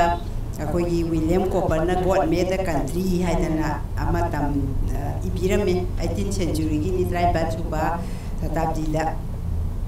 मदुगी कोपर विलियम कोपरना मदुगी सैरेंगदुदैदा कंट्री हारिबसिना करी मीन तौगे हाइबो अखोइगी चिंग्या तमया अखोइगी रूरल साइड असी मीन तौई God made the country man made the town हाइ मियोइबना शहर सेमी इसोरना अखोइगी चिंग्या तमया कंट्री से सेममी अदुगा चिंग्या तमयादा लेबा मिसिंगदुदी कमाय तौगेबु हकचांग फबा अमदि अचुंबा चटपसिना मोइगी मरलो अदु मतम सिमक्तदा शहरदा लेबा मिसिंगदुना हकचांग फत्तबा अमदि धर्म चेंदबा अचुंबा चटबा ꯄꯨꯛꯅꯤꯡ ꯌꯥꯝꯅ ꯄꯨꯛꯆꯦꯜ ꯌꯥꯝ ꯄꯤꯛꯄ ꯍꯥꯏꯕꯁꯤꯅ ꯁꯍꯔꯒꯤ ꯃꯤꯒꯤ ꯃꯒꯨꯟ ꯑꯣꯏꯌꯦꯅ ꯑꯗꯒꯤ ꯆꯤꯡꯌꯥ ꯇꯝꯌꯥ ꯍꯥꯏꯕꯁꯤ ꯁꯍꯔꯗꯁꯨ ꯂꯩꯕ ꯌꯥꯏꯅ ꯃꯥꯅ ꯄꯨꯊꯣꯛꯏ ꯀꯃꯥꯏꯅ ꯎ ꯋꯥ ꯊꯥꯗꯅ ꯍꯧꯖꯤꯛ ꯃꯇꯝꯒꯤ ꯍꯧꯖꯤꯛꯇ ꯑꯩꯈꯣꯏꯅ ꯑꯩꯈꯣꯏ ꯁꯍꯔꯁꯤ ꯅꯝꯊꯤꯍꯜꯂꯤꯁꯤ ꯀꯔꯤꯅꯅꯣ ꯑꯦꯟꯚꯥꯏꯔꯟꯃꯦꯟꯁꯤ ꯐꯠꯇꯕꯅꯅꯤ ꯑꯦꯟꯚꯥꯏꯔꯟꯃꯦꯟꯁꯤꯗꯤ ꯀꯅꯥꯗꯒꯤꯅꯣ ꯍꯥꯏꯕ ꯑꯩꯈꯣꯏ ꯁꯍꯔꯗ ꯂꯩꯖꯕ ꯑꯩꯈꯣꯏꯅꯁꯨ ꯃꯣꯠꯁꯤꯜꯍꯜꯂꯤ ꯑꯗꯨꯃꯥꯏꯅ ꯇꯧꯗꯅ ꯍꯧꯖꯤꯛꯀꯤ ꯑꯦꯟꯚꯥꯏꯔꯟꯃꯦꯟ ꯑꯁꯤꯒ ꯂꯣꯏꯅꯅ ꯃꯤꯁꯤꯡꯅ ꯐꯠꯂꯛꯇꯕ ꯑꯁꯤꯁꯨ ꯑꯣꯖꯥꯅ ꯁꯤꯗꯩꯗ ꯄꯨꯊꯣꯛꯄꯤ ꯋꯥꯡꯂꯕ ꯌꯨꯝꯁꯤꯡꯒꯤ ꯃꯊꯛꯇ ꯃꯈꯣꯏꯁꯤꯡꯗꯤ ꯕꯥꯏꯅꯣꯀꯨꯂꯔ ꯄꯥꯏꯗꯨꯅ ꯀꯨꯝꯍꯩ ꯌꯦꯡꯅꯍꯧꯋꯤ ꯁꯅꯥꯅ ꯃꯌꯨꯝ ꯑꯣꯏ ꯂꯨꯄꯥꯅ ꯃꯐꯦꯟ ꯆꯟꯗꯨꯅ ꯍꯥꯏꯕꯁꯤꯗ ꯃꯤꯅ ꯑꯁꯣꯝꯗ ꯆꯤꯡꯌꯥ ꯇꯝꯌꯥꯗ ꯂꯩꯕꯁꯤꯡꯅ ꯆꯥꯛ ꯆꯥꯛꯈꯣꯝ ꯑꯃ ꯆꯥꯅꯅꯕꯒꯤꯗꯃꯛꯇ ꯌꯥꯝꯅ ꯇꯅꯤꯛ ꯇꯅꯤꯛꯅ ꯆꯥꯕ ꯐꯪꯗꯅ ꯂꯩꯅꯔꯕ ꯑꯍꯤꯡ ꯑꯃꯇ ꯇꯨꯝꯕ ꯐꯪꯗ꯭ꯔꯕ ꯃꯇꯝꯗꯨꯗ ꯁꯣꯝꯗꯗꯤ ꯀꯩꯗꯧꯒꯦꯕꯨ ꯄꯥꯏꯔꯤꯕ ꯕꯥꯏꯅꯣꯀꯨꯂꯔ ꯑꯗꯨ ꯀꯔꯤ ꯑꯣꯏꯅ ꯁꯤꯖꯤꯟꯅꯒꯦ ꯍꯥꯏꯕꯗ ꯆꯪꯗ ꯌꯥꯗ꯭ꯔꯕ ꯃꯣꯏꯅ ꯁꯤꯖꯤꯟꯅꯕꯒꯤ ꯃꯍꯨꯠꯇ ꯉꯥꯏꯍꯥꯛ ꯅꯨꯡꯉꯥꯏꯊꯣꯛꯄꯒꯤ ꯑꯦꯟꯇꯔꯇꯦꯟꯃꯦꯟꯒꯤ ꯑꯆꯥꯎꯔꯣꯝ ꯀꯥꯕꯒꯤ ꯁꯨꯃꯥꯏꯅ ꯇꯧꯗꯅ ꯄꯨꯊꯣꯔꯛꯏ ꯑꯗꯨꯅ ꯃꯇꯝ ꯃꯣꯗꯔꯟ ꯁꯣꯁꯥꯏꯇꯤ ꯍꯧꯖꯤꯛꯀꯤ ꯃꯇꯝꯅ ꯂꯥꯛꯄ ꯈꯨꯗꯣꯜꯄꯣꯠ ꯑꯣꯏꯅ ꯍꯧꯖꯤꯛ ꯁꯃꯥꯖꯁꯤꯗ ꯁꯍꯔꯗ ꯂꯩꯔꯤꯕ ꯃꯤꯁꯤꯡꯁꯤꯅ ꯕꯥꯃꯨꯂꯥ ꯃꯩꯀꯥꯄꯤ ꯑꯗꯒꯤ ꯑꯉꯝ ꯑꯊꯧ ꯐꯝꯅꯥꯏꯕꯤ ꯃꯅꯥ ꯄꯪꯅꯍꯧꯋꯤ ꯃꯃꯤꯠꯁꯨ ꯇꯥꯛꯅꯍꯧꯋꯤ ꯍꯥꯏꯔꯤꯕꯁꯤꯁꯨ ꯍꯧꯖꯤꯛꯀꯤ ꯀꯣꯄꯔꯒꯤ ꯁꯩꯔꯦꯡꯁꯤꯃꯛꯇꯗ ꯏꯔꯝꯕꯗꯤ 53 ꯁꯨꯕ ꯆꯍꯤ ꯆꯥꯗ 18th ꯁꯦꯟꯆꯨꯔꯤꯗ ꯏꯔꯝꯃꯕꯣꯏꯁꯨ ꯃꯣꯗꯔꯟ ꯃꯦꯟꯁꯤ ꯀꯔꯤ ꯍꯥꯏꯒꯦꯕꯨ ꯊꯥꯡ ꯄꯥꯏꯕꯒꯤ ꯃꯍꯨꯠꯇ ꯐꯦꯟ ꯑꯣꯏꯅ ꯄꯥꯏꯔꯦ ꯁꯣꯔꯤ ꯐꯦꯟ ꯄꯥꯏꯔꯒ ꯍꯨꯝꯗꯅ ꯂꯩꯒꯗꯕꯗꯣ ꯊꯥꯡꯁꯥꯡ ꯑꯣꯏꯅ ꯄꯥꯏꯔꯦ ꯐꯦꯟ ꯄꯥꯏꯔ ꯅꯨꯡꯉꯥꯏꯅ ꯍꯨꯝꯒꯗꯕ ꯑꯗꯩ ꯃꯁꯥꯒꯤ ꯅꯨꯡꯁꯤꯠ ꯐꯪꯒꯗꯕ ꯑꯗꯨ ꯊꯥꯡꯁꯥꯡ ꯑꯣꯏꯅ ꯄꯥꯏꯔꯒ ꯃꯤꯁꯤꯡꯁꯦ ꯈꯠꯅꯕ ꯍꯧꯗꯅ ꯂꯩꯔꯦ ꯍꯥꯏꯗꯅ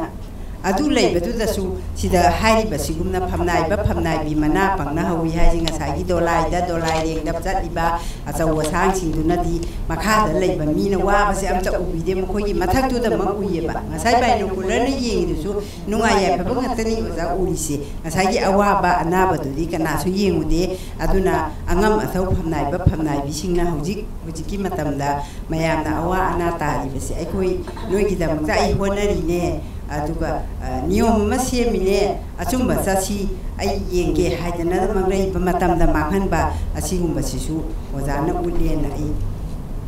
ꯍꯥꯏꯖꯒꯦ ꯑꯗꯨꯒ ꯃꯇꯤꯛ ꯆꯥꯃꯟꯈ꯭ꯔꯕ ꯅꯤꯡꯊꯧꯗꯣ ꯁꯤꯕ ꯌꯥꯈꯤꯔꯣꯏ ꯃꯌꯥꯝ ꯆꯪꯗꯨꯅ ꯈꯥꯝꯅꯍꯧꯋꯤ ꯍꯧꯖꯤꯛꯀꯤ ꯂꯤꯗꯔꯁꯤꯡꯁꯦ ꯃꯌꯥꯝꯅ ꯈꯥꯝꯅꯩ ꯀꯃꯥꯏꯅ ꯈꯥꯝꯅꯩ ꯃꯁꯤ ꯑꯣꯖꯥꯒꯤ ꯏꯟꯁꯤꯗꯦꯟ ꯑꯃꯁꯦ ꯑꯩ ꯂꯧꯖꯒꯦ ꯄꯤꯖꯒꯦ ꯑꯩꯈꯣꯏꯒꯤ ꯍꯧꯖꯤꯛ ꯄꯨꯕꯤꯔꯤꯕ ꯆꯤꯐ ꯃꯤꯅꯤꯁꯇꯔ ꯃꯁꯤꯒꯤ ꯏꯔꯥꯡꯁꯤꯗ ꯃꯥ ꯐꯝ ꯊꯥꯗꯣꯛꯑꯅꯤꯅ ꯇꯧꯔꯝꯃꯦ ꯑꯗꯨ ꯃꯌꯥꯝꯅ ꯈꯥꯝꯅꯩ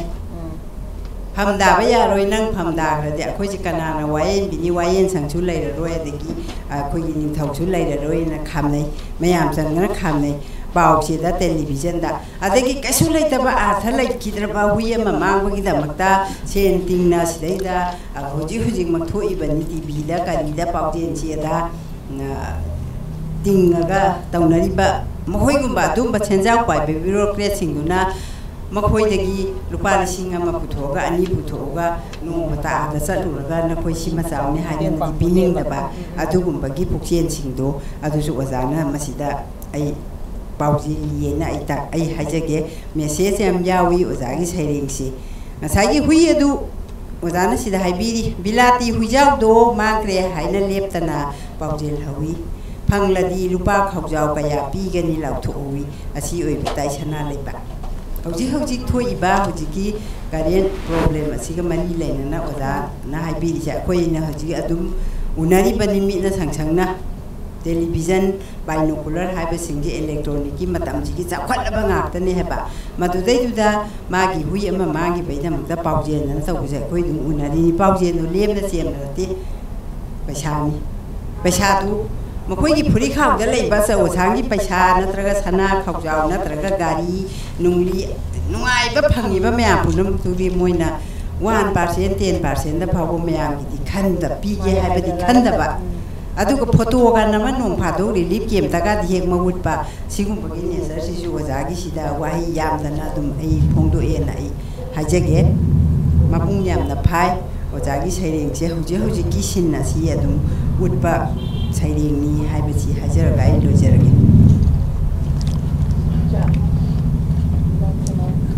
ꯍꯥꯏꯕꯤꯅꯤꯡꯕ꯭ꯔꯥ? ꯌꯥꯏ ꯇꯧꯕꯤꯌꯨ ꯕꯦꯝꯃ ꯇꯧꯕꯤꯌꯨ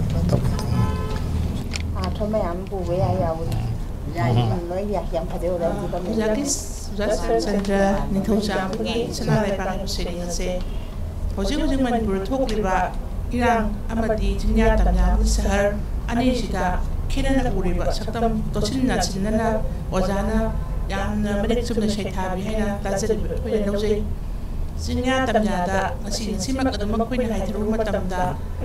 ꯈꯨꯡꯒꯪꯒꯤ ꯂꯝꯁꯤꯡꯗ ꯏꯃꯥ ꯏꯕꯦꯟꯁꯤꯡ ꯑꯃꯗꯤ ꯏꯕꯨꯡꯄ꯭ꯋꯥꯁꯤꯡꯅ ꯀꯥꯡꯈꯟ ꯈꯟꯗꯅ ꯑꯍꯤꯡ ꯌꯥꯔꯦꯛꯂꯤ ꯑꯗꯨꯕꯨ ꯁꯍꯔꯒꯤ ꯃꯐꯝꯁꯤꯡꯁꯤꯗꯗꯤ ꯍꯧꯖꯤꯛ ꯏꯔꯥꯡ ꯑꯃ ꯊꯣꯛꯑꯦ ꯍꯥꯏꯕꯗ ꯌꯨꯝꯊꯛꯇꯒꯤ ꯑꯆꯧꯕ ꯏꯅꯥ ꯀꯩꯔꯥꯛ ꯈꯨꯟꯕꯁꯤꯡꯅ ꯌꯨꯝꯊꯛꯇꯒꯤ ꯀꯨꯝꯍꯩ ꯍꯔꯥꯎ ꯑꯣꯏꯅ ꯌꯦꯡꯂꯒ ꯂꯩꯕ ꯇꯁꯦꯡꯅ ꯏꯔꯥꯡ ꯊꯣꯛꯂꯤꯕꯁꯦ ꯆꯨꯝꯅꯒꯤ ꯆꯤꯡꯈꯣꯡ ꯆꯤꯡꯌꯥꯗ ꯂꯩꯕ ꯈꯛꯇꯒꯤ ꯑꯣꯏꯅ ꯊꯣꯛꯍꯟꯕꯗꯧꯅ ꯑꯩꯈꯣꯏꯒꯤ ꯆꯤꯡꯗꯣꯌꯥꯗ ꯂꯩꯕꯁꯤꯡꯅ ꯋꯥꯔꯧꯖꯕ ꯃꯣꯏꯅ ꯍꯥꯏꯗꯤ ꯑꯣꯖꯥꯁꯤꯡꯅ ꯑꯩꯈꯣꯏꯒꯤ ꯁꯍꯔꯗ ꯂꯩꯕ ꯃꯤꯁꯤꯡꯗꯣ ꯅꯨꯡꯉꯥꯏ ꯅꯨꯡꯉꯥꯏꯅ ꯇꯨꯝꯕꯤꯌꯣ ꯑꯩꯈꯣꯏ ꯆꯤꯡꯈꯣꯡꯁꯦ ꯑꯩꯈꯣꯏꯅ ꯉꯥꯛꯆꯔꯤ ꯍꯥꯏꯕ ꯄꯥꯎꯖꯦꯜ ꯐꯥꯎꯕꯤꯔꯤ ꯃꯗꯨꯒꯤ ꯋꯥꯍꯩꯗꯨꯃꯛ ꯑꯣꯖꯥꯒꯤ ꯁꯩꯔꯦꯡꯁꯤꯒꯤ ꯑꯍꯥꯟꯕ ꯁꯔꯨꯛꯁꯤꯡꯗ ꯑꯣꯖꯥꯅ ꯌꯥꯝꯅ ꯅꯤꯡꯊꯤꯅ ꯁꯩꯊꯥꯔꯒ ꯌꯥꯎꯖꯩ ꯈꯟꯖꯩ ꯃꯔꯝꯗꯤ ꯆꯤꯡꯈꯣꯡ ꯆꯤꯡꯌꯥꯗ ꯂꯩꯔꯤꯕ ꯃꯤꯁꯤꯡ ꯑꯁꯤ ꯅꯨꯃꯤꯠ ꯈꯨꯗꯤꯡꯒꯤ ꯑꯍꯤꯡ ꯃꯤꯡꯁꯦꯜ ꯈꯥꯡꯗꯅ ꯄꯨꯡꯗꯣ ꯀꯔꯝꯕ ꯃꯤꯀꯨꯞꯇ ꯀꯔꯤ ꯇꯧꯔꯒꯅꯤ ꯍꯥꯏꯕ ꯈꯪꯗꯅ ꯂꯦꯟꯕ ꯑꯗꯨꯒ ꯑꯩꯈꯣꯏꯒꯤ ꯍꯣꯏ ꯃꯇꯦꯡꯕꯨꯗꯤ ꯄꯥꯡꯉꯤ ꯔꯤꯂꯤꯐ ꯀꯦꯝꯞꯁꯤꯡꯗ ꯀꯩꯗ ꯑꯗꯨꯕꯨ ꯄꯨꯟꯁꯤ ꯑꯅꯤꯁꯤ ꯑꯁꯨꯛꯀꯤ ꯃꯇꯤꯛ ꯈꯦꯠꯅꯕ ꯐꯪꯉꯤ ꯑꯩꯈꯣꯏ ꯁꯍꯔꯒꯤꯗꯅ ꯉꯁꯤ ꯍꯧꯖꯤꯛ ꯑꯍꯤꯡꯗ ꯄꯣꯡ ꯀꯥꯞꯄꯛꯀꯅꯤ ꯅꯠꯇ꯭ꯔꯒꯅ ꯀꯨꯀꯤꯁꯤꯡꯅ ꯅꯠꯇ꯭ꯔꯒ ꯌꯦꯛꯅꯕꯅ ꯇꯥꯔꯛꯀꯅꯤ ꯍꯥꯏꯕꯒꯤ ꯋꯥꯈꯜꯂꯣꯟꯗꯤ ꯈꯤꯇꯪ ꯊꯩꯗꯣꯛꯅ ꯂꯩꯕꯗꯣ ꯑꯣꯖꯥꯒꯤ ꯋꯥꯍꯩ ꯃꯇꯦꯛ ꯋꯥꯡꯂꯕ ꯌꯨꯝꯁꯤꯡꯗꯨꯒꯤ ꯃꯊꯛꯇ ꯃꯈꯣꯏꯁꯤꯡꯗꯤ ꯕꯥꯏꯅꯣꯀꯨꯂꯔ ꯄꯥꯏꯗꯅ ꯀꯨꯝꯍꯩ ꯌꯦꯡꯅ ꯍꯧꯔꯤꯁꯦ ꯑꯩꯒꯤ ꯃꯣꯠꯇꯗꯤ ꯊꯣꯛꯂꯤꯕ ꯏꯔꯥꯡꯁꯤꯡ ꯑꯁꯤꯗ ꯃꯈꯣꯏꯁꯦ ꯀꯨꯝꯍꯩ ꯑꯣꯏꯅ ꯌꯦꯡꯕꯒꯨꯝꯕꯗꯧꯅ ꯑꯋꯥ ꯑꯅꯥꯁꯦ ꯊꯃꯣꯏ ꯁꯣꯛꯅ ꯌꯥꯎꯗꯕ ꯊꯃꯣꯏ ꯁꯣꯛꯅ ꯐꯪꯗꯕ ꯆꯩꯊꯦꯛ ꯐꯪꯗꯕ ꯑꯣꯏꯅ ꯑꯩꯅ ꯂꯧꯖꯩ ꯑꯗꯨꯒ ꯂꯣꯏꯅꯅ ꯌꯥꯝ ꯇꯦꯟꯁꯤꯟꯖꯔꯒ ꯑꯣꯖꯥꯅ ꯑꯔꯣꯏꯕ ꯁꯔꯨꯛꯇ ꯄꯥꯎꯖꯦꯜꯗ ꯇꯦꯂꯤꯚꯤꯖꯟꯗ ꯚꯤꯂꯥꯏꯇꯤ ꯍꯨꯏꯖꯥꯎꯗꯣ ꯃꯥꯡꯈ꯭ꯔꯦ ꯍꯥꯏꯅ ꯂꯦꯞꯇꯅ ꯄꯥꯎꯖꯦꯜ ꯍꯧꯋꯤ ꯍꯥꯏꯕ ꯋꯥꯍꯩꯁꯦ ꯊꯣꯛꯂꯤꯕ ꯏꯔꯥꯡꯁꯦ ꯇꯁꯦꯡꯅ ꯈꯕꯔ ꯀꯥꯒꯖꯇ ꯑꯃꯗꯤ ꯑꯩꯈꯣꯏꯒꯤ ꯄ꯭ꯔꯤꯟꯠ ꯃꯦꯗꯤꯌꯥ ꯏꯂꯦꯛꯇ꯭ꯔꯣꯅꯤꯛꯁꯅꯆꯤꯡꯕꯗ ꯃꯌꯦꯛ ꯁꯦꯡꯅ ꯎꯍꯟꯕꯤꯕꯒꯤ ꯃꯍꯨꯠꯇ ꯁꯥꯟꯇꯤ ꯐꯪꯉꯦ ꯅꯠꯇ꯭ꯔꯒ ꯏꯔꯥꯡ ꯂꯩꯇ꯭ꯔꯦ ꯍꯥꯏꯅ ꯁꯨꯞꯆꯤꯜꯂꯒ तसेंग हायरब लोसलगा मयेक सिंग उत्तबा अदुगो कैसोय तब हुई मा मांगबगिदमक्तदी हुई मांगे हंजन हंजन एडवर्टाइज होय नत्रगना अखोयगी पाउजे होयना मी मांगे बगी दुमायना मिसिंग रिपोर्ट अखोय मिसिंग की एडवर्टाइज तबदम उत्बा अदुगि याम थवाय यावबा अदुगो सिगोंग सिंयादा वाना लंगिबा अदुगो लान असिना सखेन होनो मी सिंगबुदि याम मयेक सिंगना पाउजे नसे अखोयगी मासिगी पाउजे पिबिनिबा प्रिंट मीडिया मदि अखोयगी टीवी चैनल सिंगबदा क्या फजन उत्तबा थवाय यावना गवर्नमेंट तासन बिदबगुंबा अमा फुंदुक पिब्रा हायना ताजब आइगी माइकैदगी यामना फजै सैलेंग असिबा पुंग यामना फाय हायना आइना जानि फम थमजै मथंगदा ओजा कोंग्राई लाटपम ओजा गंगारानीदगी मखा ताबा सैरेंग अमुक तामिनरसी आइगी सैरेंगी ममिंग मखोयगी वारी मखोयना हाय करिनो तौरिसिबो कंगलै पाक्सिदा अमना हायरे अचुम्बा अनीना हाय असेंगबा वारी पुम्बा अचुम्बनी लीरिबदो तारिबसु अचुम्बा ngakta खटनरे खांबा यादे कोनुंग जगो यावहल्लोय सिसु मोयना हायरिनी मखोयना हाय ओंथोकना चाई थमोय काय ईना लखोंग चेलहवी फमांगसु इखेंगना चाइहवी तारे इवारी फमुंगसु फुंगनाकसु लैरंगसु चाकचाफमसु वाई सेंगना तैरबा चाखुमसु इरु सेंगलबा महकचांगसु लोइनमक इगी मनम को उयादरे मखोयना हाय वारी लोइद्री मियामगी वारी मियामगी लैंगाकता मियामना ngakjabani adusu miyamgi damak mafam sidani miyamgi wari miyamgi laingakta miyamna ngakjabani adusu miyamgi damak mafam sidani miyamna angangbagi mariksing sinthaba uriba jentharakli angangba o nang sinduna musallaba angangba hakjangi tukhong khudingdai sangjin nadaba yaudi angangwana mafam naide matam naide sinthungni ꯆꯦꯟꯊꯔꯛꯂꯤ ꯑꯉꯥꯡꯕ ꯃꯔꯤꯛꯁꯤꯡ ꯊꯔꯛ ꯐꯨꯟꯅꯩ ꯃꯤꯄꯥꯏ ꯊꯕꯥꯏꯅꯩ ꯑꯁꯣꯟ ꯑꯅꯥꯗꯤ ꯂꯥꯏꯔꯗꯨꯅ ꯅꯣꯡꯁꯥꯒꯨꯝ ꯄꯥꯡꯒꯟꯕ ꯀꯩꯒꯨꯝ ꯃꯇꯤꯛ ꯂꯩꯕ ꯂꯝꯍꯨꯏ ꯂꯧꯁꯤꯡ ꯂꯩꯕꯁꯨ ꯃꯉꯥꯏ ꯂꯣꯏꯅ ꯏꯄꯥꯏ ꯊꯤꯕꯥꯏ ꯇꯧꯔꯦ ꯃꯤꯍꯨꯟ ꯆꯦꯡꯒꯨꯝ ꯆꯦꯡꯒꯥꯟꯅꯔꯦ ꯑꯃꯨꯛꯀꯁꯨ ꯃꯣꯏꯅ ꯍꯥꯏ ꯏꯕꯨꯙꯧ ꯊꯥꯡꯖꯤꯡꯁꯨ ꯂꯩꯇ꯭ꯔꯦ ꯇꯣꯔꯕꯨꯡ ꯂꯝꯖꯥꯎꯁꯨ ꯃꯥꯡꯈ꯭ꯔꯦ ꯈꯝꯕ ꯅꯣꯡꯕꯥꯟ ꯑꯅꯤꯅ ꯏꯕꯨꯙꯧꯒꯤ ꯍꯔꯥꯎꯕꯒꯤ ꯃꯦꯂꯩ ꯂꯩꯁꯅꯥ ꯅꯣꯡꯖꯨꯝ ꯄꯥꯜ ꯀꯗꯥꯝꯕꯗꯤ ꯂꯩꯅꯨꯡꯁꯤ ꯂꯩꯔꯥꯡꯕꯗꯤ ꯆꯠꯈꯤꯕ ꯊꯥꯡꯖꯤꯡ ꯆꯤꯡꯖꯥꯎꯁꯨ ꯂꯨꯞꯈ꯭ꯔꯦ ꯊꯥꯡ ꯇꯤꯡꯅ ꯅꯟꯗꯨꯅ ꯏꯔꯣꯟꯅꯨꯡꯗ ꯃꯣꯏꯔꯥꯡ ꯁꯥꯌꯣꯟ ꯇꯔꯦꯠꯀꯤ ꯀꯥꯛꯌꯦꯜ ꯁꯨꯖꯥ ꯊꯧꯕ ꯉꯥꯡꯈꯔꯩꯃ ꯄꯨꯔꯦꯝꯕ ꯍꯥꯎꯕ ꯀꯣꯅꯨꯡ ꯈꯝꯕ ꯊꯣꯏꯕꯤꯒꯤ ꯅꯨꯡꯁꯤ ꯋꯥꯔꯤꯕꯨ ꯂꯤꯔꯝꯕ ꯀ꯭ꯋꯥꯛꯇꯥꯒꯤ ꯅꯨꯡꯁꯤꯠ ꯅꯥꯝꯃꯤꯕ ꯅꯤꯉꯣꯜꯕꯨ ꯃꯧꯒꯤꯁꯤꯡꯗ ꯆꯜꯍꯟꯕ ꯉꯁꯤꯗꯤ ꯃꯩꯒꯤ ꯅꯨꯡꯁꯤꯠ ꯁꯤꯠꯂꯦꯗꯣ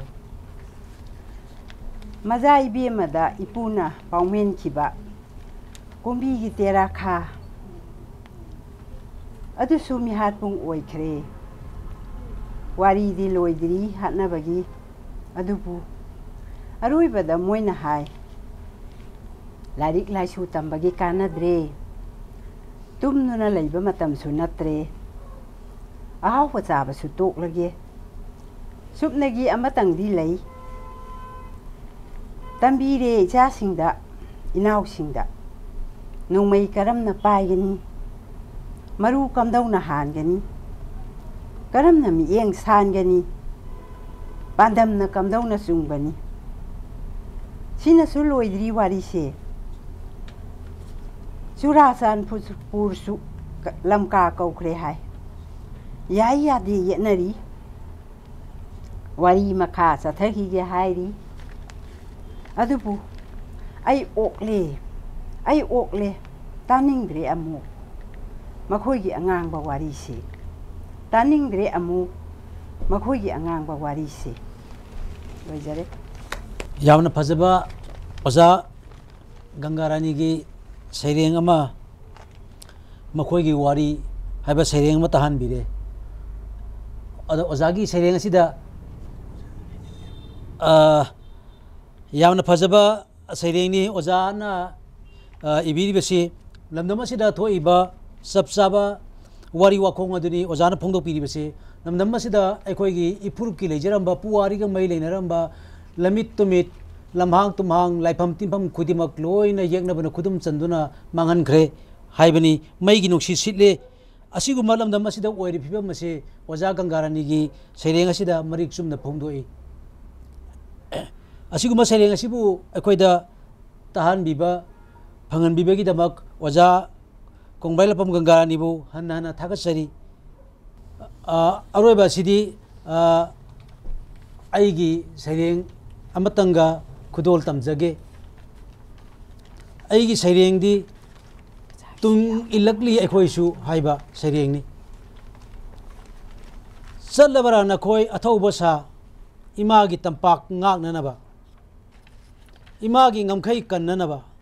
ꯂꯩꯖꯕ ꯊꯧꯅꯥ ꯎꯠꯂꯝꯂꯒ ꯇꯥꯛꯂꯝꯂꯦ ꯅꯈꯣꯏꯅ ꯎꯠꯂꯝꯂꯦ ꯂꯝꯕꯤ ꯑꯉꯥꯡꯕ ꯏꯈꯦꯡꯅ ꯆꯥꯏꯔꯗꯨꯅ ꯃꯁꯤꯅꯤ ꯈꯪꯉꯨ ꯃꯇꯥꯒꯨꯝ ꯈꯣꯝꯂꯥꯡ ꯂꯃꯟ ꯍꯥꯏꯕꯗꯣ ꯂꯥꯛꯂꯕꯗꯤ ꯍꯟꯈꯤꯅꯤ ꯅꯣꯡꯃ ꯂꯥꯎꯔꯝꯃꯤ ꯅꯈꯣꯏꯅ ꯅꯃꯤꯠ ꯉꯥꯡꯂꯗꯨꯅ ꯆꯣꯡꯁꯤꯟꯈꯤ ꯃꯩꯅꯨꯡꯗ ꯏꯃꯥꯕꯨ ꯃꯩꯋꯥꯏꯔꯤꯕ ꯃꯩꯔꯥꯟꯕꯤꯒꯨꯝ ꯌꯥꯇꯥꯈꯤ ꯇꯝꯄꯥꯛ ꯊꯛꯁꯤꯗ ꯋꯥꯌꯥꯝ ꯉꯥꯡꯈꯤꯗꯦ ꯈꯣꯟꯖꯦꯜ ꯊꯣꯛꯈꯤꯗꯦ ꯆꯤꯟꯗꯒꯤ ꯈꯨꯠꯅ ꯃꯥꯡꯖꯤꯟ ꯊꯥꯔꯛꯈꯤ ꯈꯪꯁꯅꯨ ꯃꯇꯥꯒꯨꯝ ꯃꯁꯤꯅꯤ ꯄꯣꯛꯆꯃꯟ ꯎꯠꯂꯝꯃꯤ ꯊꯧꯅꯥ ꯄꯥꯔꯤ ꯄꯨꯔꯤꯒꯤ ꯈꯪꯂꯦ ꯎꯔꯦ ꯅꯈꯣꯏꯒꯤ ꯄꯥꯎꯖꯦꯜ ꯈꯣꯟꯖꯦꯜ ꯊꯣꯛꯇꯕ ꯅꯈꯣꯏꯒꯤ ꯈꯣꯜꯂꯥꯎ ꯍꯜꯂꯛꯄ ꯌꯥꯗ꯭ꯔꯕ ꯂꯝꯕꯤ ꯑꯗꯨꯗ ꯀꯠꯊꯣꯛꯈ꯭ꯔꯕꯅꯤ ꯄꯨꯝꯅꯃꯛ ꯏꯃꯥꯒꯤꯗꯃꯛ ꯄꯣꯛꯆꯕꯤ ꯄꯂꯦꯝꯅꯗꯤ ꯇꯦꯡꯊꯥꯍꯧꯔꯤ ꯑꯄꯣꯛꯄ ꯄꯟꯊꯧꯅꯗꯤ ꯀꯧꯍꯧꯔꯤ ꯅꯈꯣꯏꯕꯨ ꯅꯆꯥꯁꯤꯡꯅ ꯁꯤꯟꯊꯍꯧꯔꯤ ꯃꯤꯠꯂꯨꯗ ꯄꯤꯔꯥꯡ ꯅꯁꯥ ꯅꯧꯅ ꯈꯥꯡꯍꯧꯔꯤ ꯑꯣꯟꯅ ꯊꯣꯏꯅ ꯃꯔꯣꯜ ꯊꯣꯛꯇ꯭ꯔꯕ ꯄꯥꯃꯦꯜꯁꯤꯡꯅ ꯍꯥꯏꯗꯨꯅ ꯈꯥꯡꯂꯤ ꯃꯔꯨ ꯂꯨꯛꯂꯗꯨꯅ ꯂꯦꯡꯗꯕ ꯆꯤꯡ ꯄꯥꯠ ꯇꯨꯔꯦꯜꯁꯤꯡꯅ ꯃꯈꯥ ꯆꯤꯛꯂꯗꯨꯅ ꯉꯥꯏꯔꯤ ꯄꯣꯂꯣꯏꯇꯕꯨ खाम यारोई नखोदी खाम यादना चतख्रबनी इमा लेबा की ngमखैगिदमक थवाइबु पामुब लेखिद्रबनी चतख्रबसु नखोइना अरोइब खोंगचत्ता येंगना उ अमुक्तंग अरोइब ओइना कसरी नफमदा मिट की पीना लेरांग खुजोक पांखकनदुना लेपखिरोय एखोइसु लाकली मांगलोमदा नखोइगी अंगांग बलिकलम असिदा माई पाकपगी खोलाउ लोइनदुना याइफरे इमा कंगलै पाकना याइफरे चलो को नखोइ हे अथौबसा लैगी दोलाय तोंगलदुना नखोइना चतखिबा लंबी अदुदा लिरकली एखोइसु इगी खोंगुल नखोइना पिरंबा थौनागी लंबीदुदा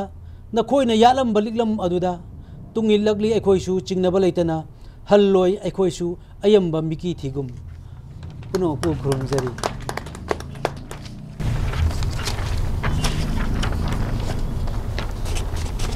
ओसाने जुजिकी तुंगिलकली एखोइसु हाइबा सिनें सुकिमुति थमोइ सोकना मुखिजे इमारबा की दमता इमाग नोखेंगा पदा थवाइन पोथा पिक्रब सिंगी मफमदा तसबा अखोइ दमता हिंगोरि बामसा मना अखोइना अखोइ तुमिन लखिगरी हाइबा पाउजेलुनबा ओजानि सेरें ताजरुबदा थमोइ सोकना अखोइना माइ पाउजे अखोइ पुदबा अखोइ मफमदा वा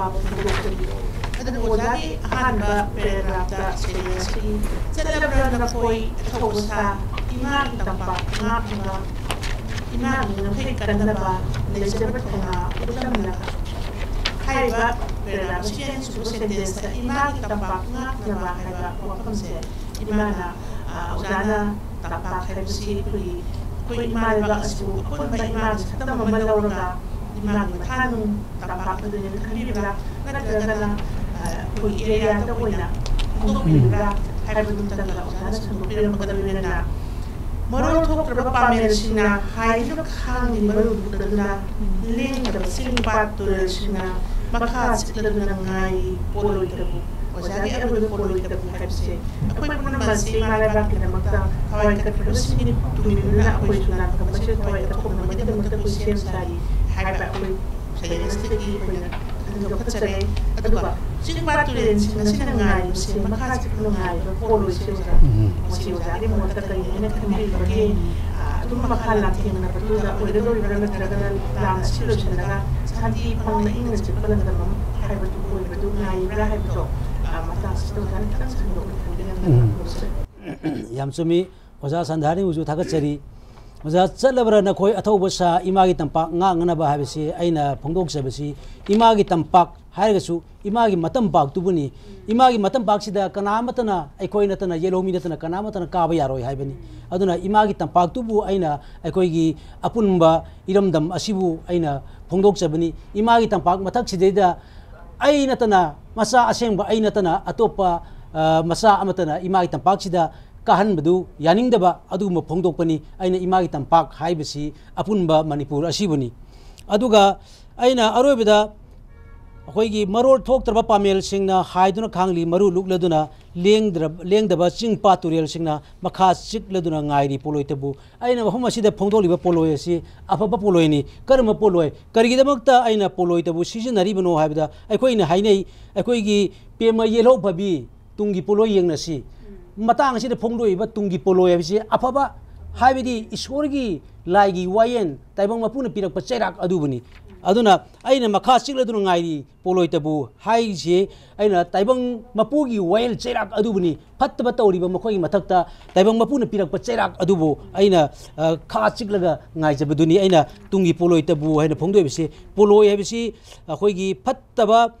si mina nangba adugumba awaba poloi dubudi nate hoigi piriba praman pauro amakak lairiba sigi matungina pema yellow pabi tungi poloi yengna si hairiba masigi wahan thok sigi matungena aina poloi asi sisina jabani thaga chari waja sandharani bu ngasi mirage thanil nimit asida leikidraba mare ba ki damakta mathwai ka thokraba athaubi singi mafamda ka thokjaba mami tv gi saireng saidinaba matang asida rosinanaba yathangni jari punamaki mafamda amukana khurumjari